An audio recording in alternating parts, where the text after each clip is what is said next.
무장 섭리는 이제 어떻게 보면 신론의 이제 마지막 파트입니다.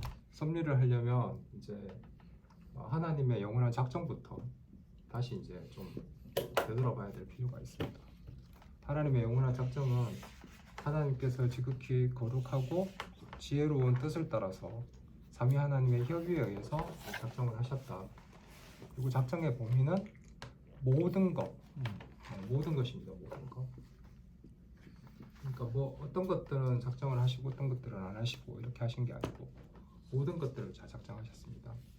이거 작정의 목적은 하나님의 영광을 위해서, 당신의 영광을 위해서 하신 것이고, 이 작정하신 하나님이 또 전지전능하신 분이시다, 그죠? 그래서 전지전능하시기 때문에 이 모든 것이 하나님의 선하시고 지혜로운 뜻의 목적에 합당하게 이루어진다, 이렇게 보시면 됩니다. 그래서 작정하신 것이 이제 실행되는 방법이 뭐냐면, 실행의 방법이 창조와 섭리, 이렇게 말씀을 드렸던 거고요. 창조는 이제 우리가 지난 시간에 살펴봤죠. 6일 만에 창조하셨고, 사람을 하나님의 형상대로 모양을 따라 창조하셨다는 것에 대해서도 우리가 살펴봤고, 창조 뒤에 이제 섭리가 나오는 것은 하나님께서 작정하시고 만들어 놓으시고 그냥 놔두신 게 아니고, 하나님께서 모든 것을 다 하나님의 선하신 목적대로 이루어 가시는데 철저하게 관여하시고 지도하시고 통치하신다 라는 개념이 이 안에 들어있다, 이렇게 보시면 됩니다. 그래서 우리의 하나님은 이신론적인 그 이슬람의 그 알라와 달리 직접 하나님께서 직접 섭리하신다는 측면에서 굉장히 큰 차이가 있다, 이렇게 생각하시면 되겠습니다. 섭리는 방금 말씀드렸지만 하나님께서 작정하신 것을 창조하셔서 그 창조하신 것들이 하나님의 선하신 목적에 맞게끔 운행되게끔 이제 관여하시는 건데, 여기 이제 신앙 고백에는 굉장히 중요한 네 가지 동사가 나옵니다. 이 네 가지 동사가 굉장히 중요하다라고 제가 알고 있습니다. 첫 번째는 뭐냐면 지탱하다. 이거 이제 uphold라고 돼 있고요. 이 uphold의 정확한 이제 그 단어적 의미가 뭐냐면 지지하다, 지탱하다 뭐 이런 뜻인데, 대개의 신앙 고백 번역본에 보면 이걸 보존하다고 설명하고 있습니다. 보존하다.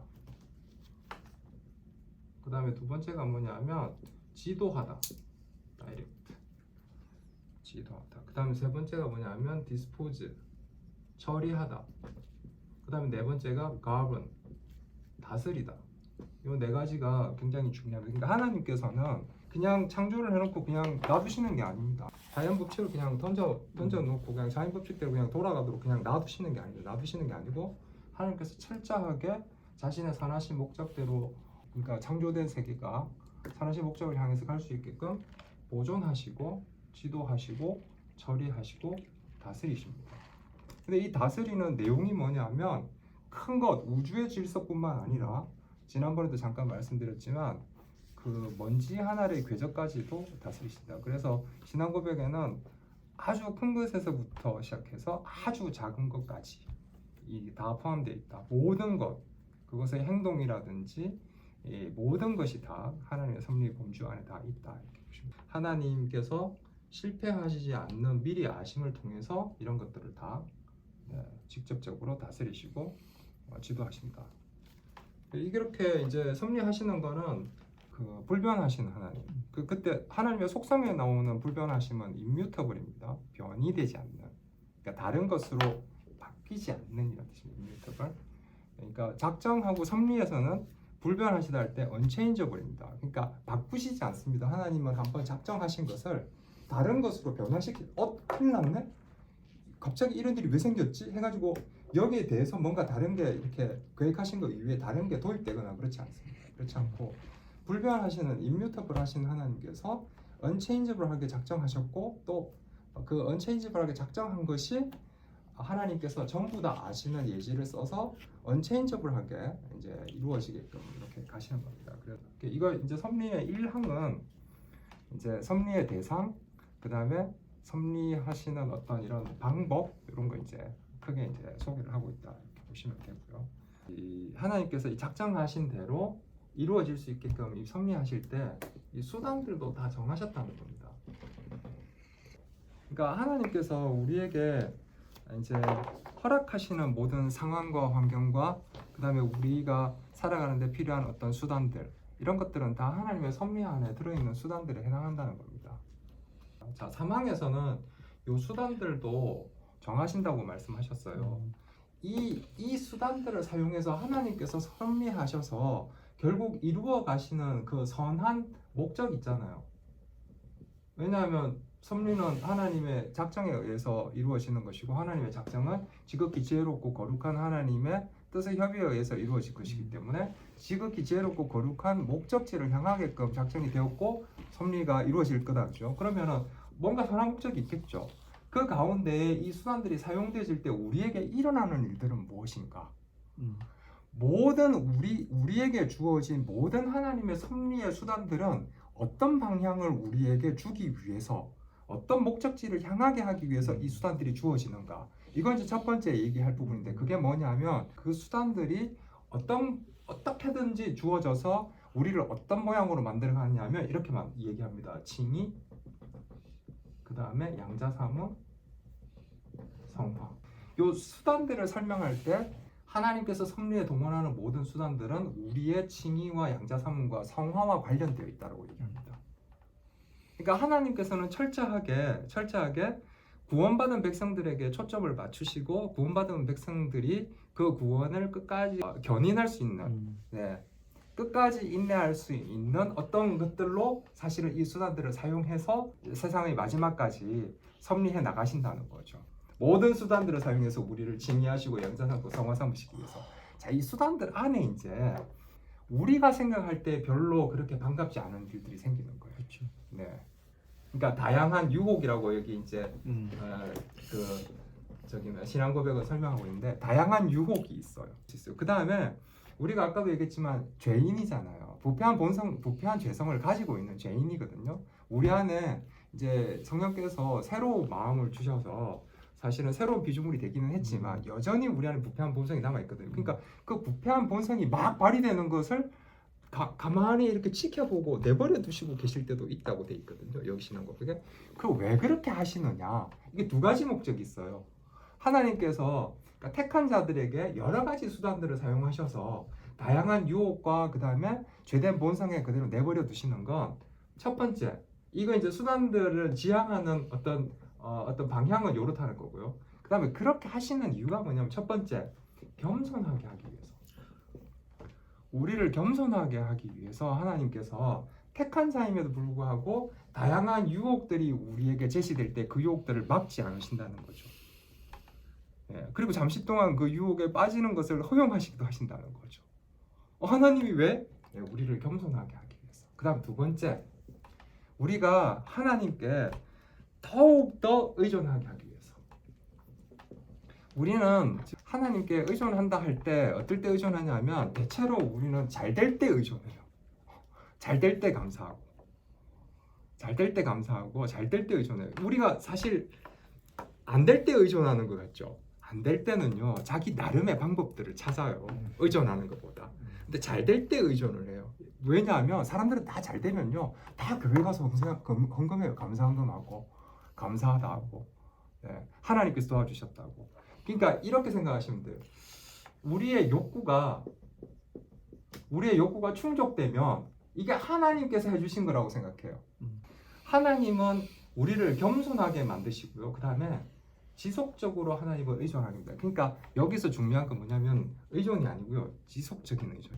우리는 공고하고 환난과 궁핍 가운데 있을 때 하나님께 지속적으로 의존할 수 있습니다. 중생한 자들은 그들 마음에 성령께서 들어오셔서 말씀으로 지정의를 믿음으로 깨우쳐서 하나님께 의존할 수 있는 마음을 이제 가지게 된 거예요. 사실 하나님께 택함 받지 못한 자들은 이런 마음들을 가질 수가 없어요. 왜? 그들의 지정의는 여전히 타락한 상태이기 때문에. 그래서 우리는 이런 의존을 하려고 하는 마음들이 있어요. 그런데 우리가 이걸 지속적으로 반복적으로 해내지 못한다는 거죠. 그런데 하나님께서 우리에게 이런 수단들 중에 우리가 원하지 않는 다양한 유혹들이나 어려운 상황들을 통해서 하나님께서 우리에게 지속적인 의존을 할 수 있도록 만들어 가시는 것이다. 그 수단들로 우리에게 이제 다양한 유혹들이나 죄된 본성에 잠시 이렇게 있도록 허락하시는 것이다. 섭리의 사항은 타락과 죄에 대해서 얘기하는 부분이에요. 그러니까 천사와 그럼 사람의 타락과 죄도 다 포함되어 있어? 되어 있죠. 되어 있지만 하나님께서는 죄를 아까 제가 말씀드렸죠. 죄를 허용하시지는 않습니다. 왜냐하면 하나님은 공의로우신 분이고 거룩하신 분이고 의로우신 분이시기 때문에 죄는 혐오하시고 매우 매우 싫어합니다. 그래서 죄인은 반드시 처벌하셔야 되는 거죠. 형벌을 주셔야 되는 겁니다. 그게 공의의 하나님이라고 우리가 배웠잖아요. 그렇죠? 하나님은 죄를 그렇게 싫어하십니다. 그렇게 죄를 허용하시는 게 아닙니다. 다만 하나님은 죄 짓는 그 자유로운 의지적인 선택과 그에 따르는 행위들을 허용하실 뿐입니다.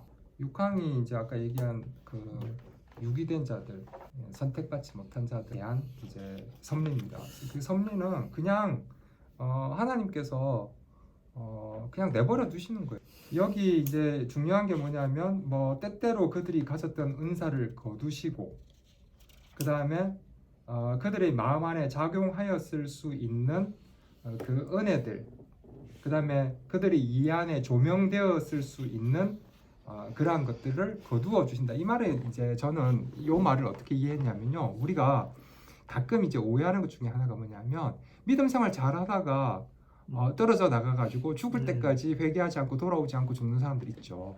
네, 그러면 그 사람들은 그러면은 이제 원래 구원을 받았다가 구원에서 떨어진 것이냐 이렇게 이제 생각하실 수 있는데 그게 아니고요. 그들은 여기 요 신앙 고백의 표현에 의하면 그들의 이해 안에 조명되었을 수 있는, 이 말은 무슨 말이냐면 성령께서 조명해 주셨을지도 모르는, 사실 이 영어의 표현은 might have pp 어떨 때 쓰냐면 실제로는 안 일어났지만 혹 그렇게 일어났을 수도 있는 이란 뜻입니다. 이 뜻이. 그러니까 여기서 이 표현이 어떻게 되냐면 그들의 이해 안에 하나님의 말씀이 성령에 의해서 조명되었을 수 있는 이라는 표현이 요 might have pp라는 표현을 썼습니다. 그러니까 그런 일은 없지만 혹 그랬을 수도 있다 하더라도 그 마음 안에서 작용하였을지도 모르는 이것들조차도 하나님께서는 그 은혜를 보류하고 은사들을 거두어 가신다고 표현하십니다. 예. 그러니까 그런 일은 없습니다. 없는데 혹 그랬을지라도 하나님께서는 그 은사와 은혜들을 거두어 가신다. 이제 우리가 생각하기에 교회 공동체 안에 들어와서 신앙생활을 잘했던 사람인 것으로 보이는 사람들이 어떠한 일에 의해서 뭐 공동체를 벗어났다가 그가 죽을 때까지 예를 들어서 하나님 그리고 예수 그리스도를 구주로 고백하지 않고 죽음을 맞이하는 사람들을 보기도 하고, 그 다음에 끝끝내 교회 공동체 안에 몸담고 열심히 신앙생활을 했던 사람임에도 불구하고 죽음의 순간에 사실 그리스도의 공로를 사실 붙잡지 않는 사람들도 있습니다. 그런 사람들은 택자가 아닙니다. 그 수단들을 정하시고 수단들을 사용하신다라고 얘기한 그 섭리 안에 어떤 표현이 또 있냐면 하나님은 그 수단들을 통하시지 않고 또는 그 수단들을 거슬러서 자신의 섭리를 이어가기도 하신다 이런 표현이 있습니다. 그러니까 이를테면 이런 겁니다. 우리가 뭐 예를 들어서 가뭄이 들었는데 기도를 해서 비를 내려주셨다. 네, 하나님은 비라는 수단을 이제 사용하신 거죠. 근데 하나님은 어떤 그런 정해진 어떤 수단들을 사용하지 않고 그냥 직접적으로 하나님께서 섭리하실 수도 있다는 뜻입니다.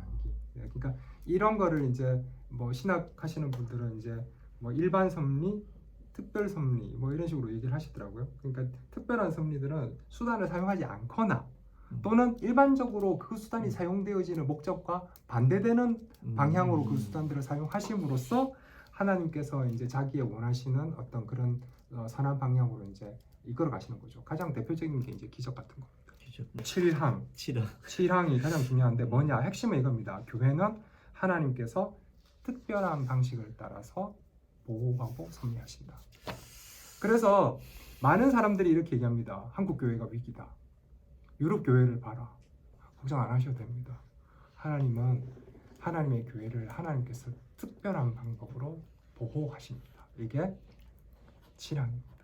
하나님께서 교회를 향해서 다른 어떤 것들보다 특별하게 섭리하신다는 것을 아시면, 그리고 교회 안에서 교회 공동체를 향해서 이제 하나님께서 모든 것을 합력하여 선을 이루어 가시는 하나님이라는 것을 인정하고 그 하나님을 붙잡고 우리가 가는 사람이라면 아버지께서 교회 공동체를 통해서 영광을 드러내시기를, 그리고 그 뜻이 이 땅 위에 펼쳐지시기를, 그리고 이 공동체가 아름답게 서로 교제함으로 하나님께 영광을 돌려드릴 수 있기를, 그리고 그 안에서 우리가 하나님의 지체로서 서로 사랑을 발견할 수 있기를, 그렇게 기도하는 것이 나는 필요하다 이렇게 생각이 듭니다. 왜? 하나님은 아주 특별한 방식으로 교회 공동체를 보호하고 계시기 때문에. 그래서 교회에 대한 너무 큰 걱정은 안 하셔도 되겠다. 왜? 그 걱정은 우리의 몫이 아니고 하나님께서 섭리하시는 특별한 섭리하에 있기 때문에.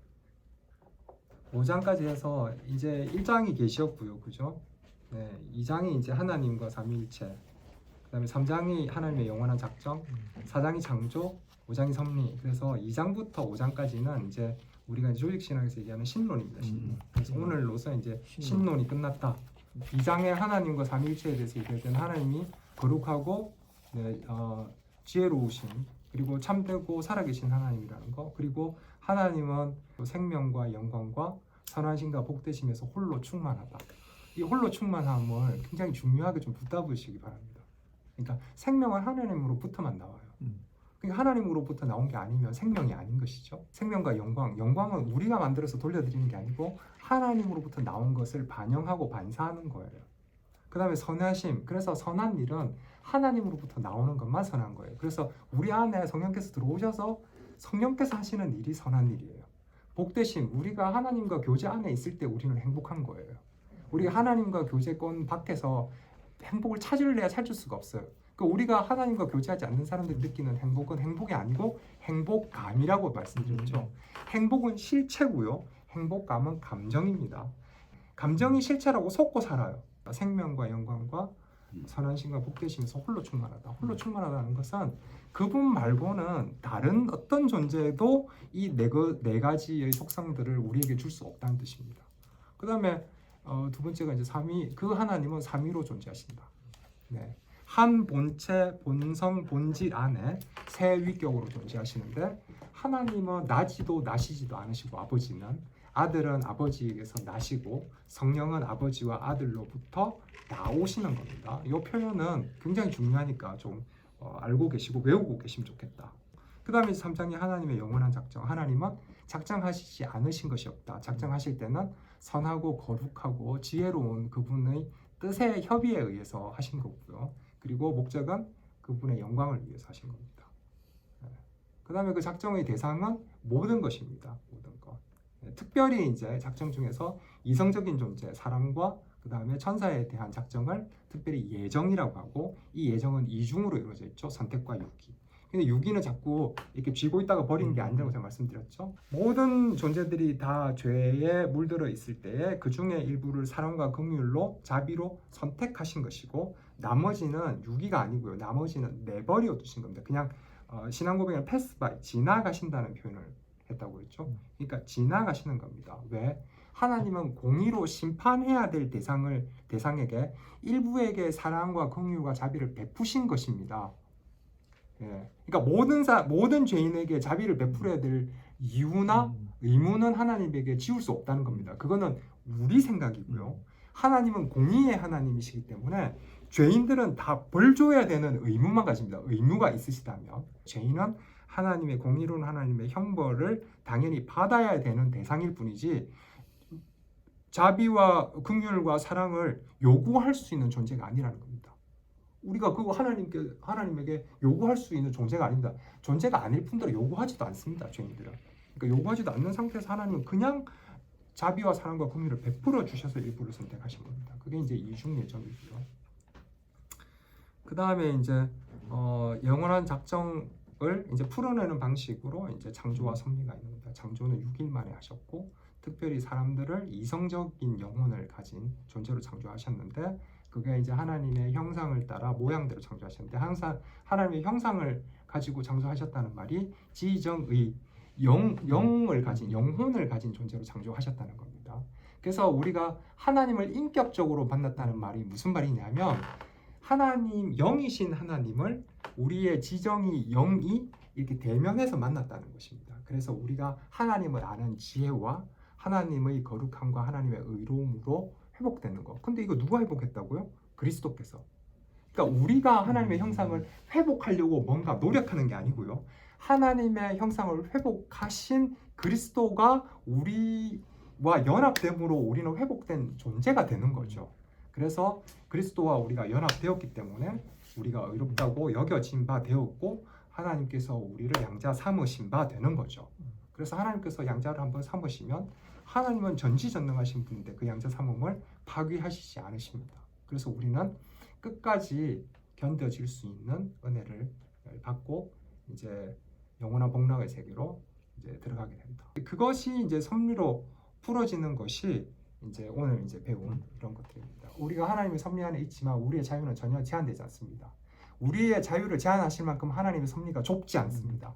하나님의 섭리는 하나님의 성품처럼 무한하시기 때문에 우리가 아무리 자유롭게 행동한다 하더라도 하나님의 섭리에 저촉되지 않습니다. 그래서 우리가 마음대로 자유의지를 써서 행동하고 선택하지만 그 모든 것은 하나님의 섭리 안에 있다 이렇게 보시면 되고요.